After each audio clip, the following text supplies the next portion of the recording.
This Vesper of Radius Arc Warlock build for Destiny 2 is the perfect marriage of crowd control and damage potential. You'll constantly blind enemies between special weapon kills and those provided by your rift thanks to Vesper of Radius. It perfectly amplifies the strength of weapons that are already strong, like Indebted Kindness, making it perfect Arc Warlock build for Onslaught mode in Destiny 2.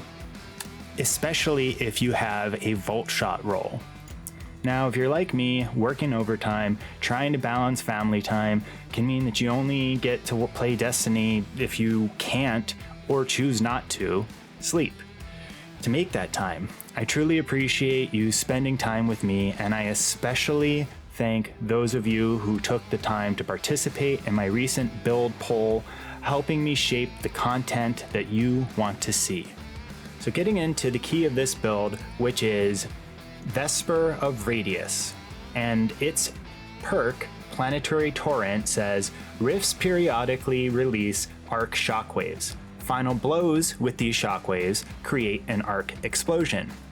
While an arc subclass is equipped, the shockwaves and subsequent explosions blind nearby targets. Now that's a lot of blinding going on, and you get your rift back really fast. As you can see here, when surrounded, you get additional energy up to 1,500% faster class ability regeneration rate, which is insane, especially if you're doing an ad dense activity like Onslaught. 1 second after casting Rift, the first Arc Shockwave will cast, and it periodically remits them every 5 seconds. Alright, on to our abilities. I like to use Chaos Reach just because it gives you extra damage on chunkier targets.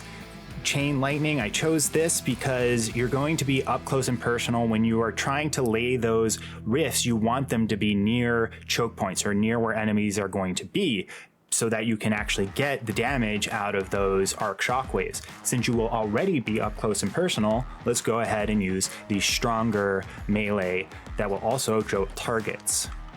Pulse Grenades, so that we can get extra damage out of our grenades there, just generally one of the better choices in my opinion. Arc Soul, so that we can get that Arc Soul when we are regularly casting our Rift. It's going to be up most of the time practically. And when you are amplified, you will get a overpowered Arc Soul. Electrostatic Mind is really nice here because when defeating targets with arc abilities or defeating jolted or blinded targets, you get an Ionic Trace. We have blinds on blinds on blinds in this build, so you will be getting a lot of Ionic Traces out of this build. And of course, collecting an Ionic Trace will make you amplified, so that this all works really nice together. I went with Spark of Beacons, so that when amplified, our special weapon Final Blows will create a blinding explosion. Spark of Resistance, because we will be up close and personal, you're going to get a lot of damage resistance out of this. Spark of Shot, to get extra damage out of our grenades by jolting targets. And finally, Spark of Brilliance, where defeating a blinded target with precision damage creates a blinding explosion. So we will be blinding targets constantly. We are going to be creating those explosions constantly. For weapons, I wanted something like Malfeasance that can easily get precision kills to work into that fragment. Chunky target damage is great, and it deals with unstoppable champions. For our special, Indebted Kindness is great. I mean, it's great in any build, but especially when you're running Arc, obviously with those special weapon blinding kills. Plus, if you can get that Volt Shot roll, you can turn this into an ad clearing monster. And finally, I went with Crux Termination. I like the wildcard detonations that it does, and I just wanted an arc weapon to build into the surges and ammo finder that we're going to be using in this build. For stats, I didn't have a great roll on Vesper, so I couldn't get to 100-100 resilience and recovery, but that would be what you're aiming for if you can do it. Recovery would be your primary there. For our mods, I went with Harmonic Siphon, so that our arc weapon kills create orbs of power. Kinetic, so that kinetic weapons do the same. Special Ammo Finder, so that you can get extra weapon ammo for that Indebted Kindness workhorse. bolstering detonation so that you can get class ability when dealing damage with a grenade, focusing strike so that you can get class ability when doing powered melee damage, impact induction so that you can get more grenade energy when dealing damage with your melee, your resilience of choice for your chest.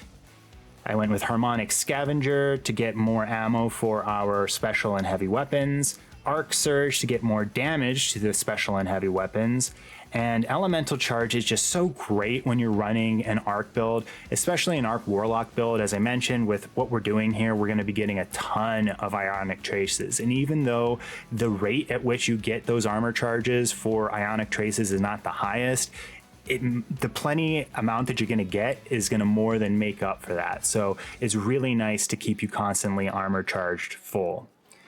I went with special finishers so that we can regularly be getting our ammo back for our indebted kindness and almost use it like a primary weapon. Powerful attraction will allow us to pick up our orbs of power that we've created when they're nearby and when casting our rift. Time dilation will allow surges to last longer. Here's a bonus. Using essentially the same build, swap out Vesper for Sanguine Alchemy if you want a playstyle that allows you to be where you want to be, as opposed to Vesper's requirement of getting a little bit up close and personal. Basically, just swap out the weapon surge for stacks on stacks. And thank you to the viewer who voted on this in the poll. If the more traditional Warlock is your preferred route for Onslaught, then you should give my Eyes of Tomorrow build a try. It is insane. Basically infinite ammo out of that rocket because it refunds shots, so long as you get 4 or more kills, which is pretty easy to do with a rocket. And I've got a fragment that you might not know can actually make your well a pretty decent ad clear super. Thank you all for watching, and especially again, thank you for everyone who participated in the poll.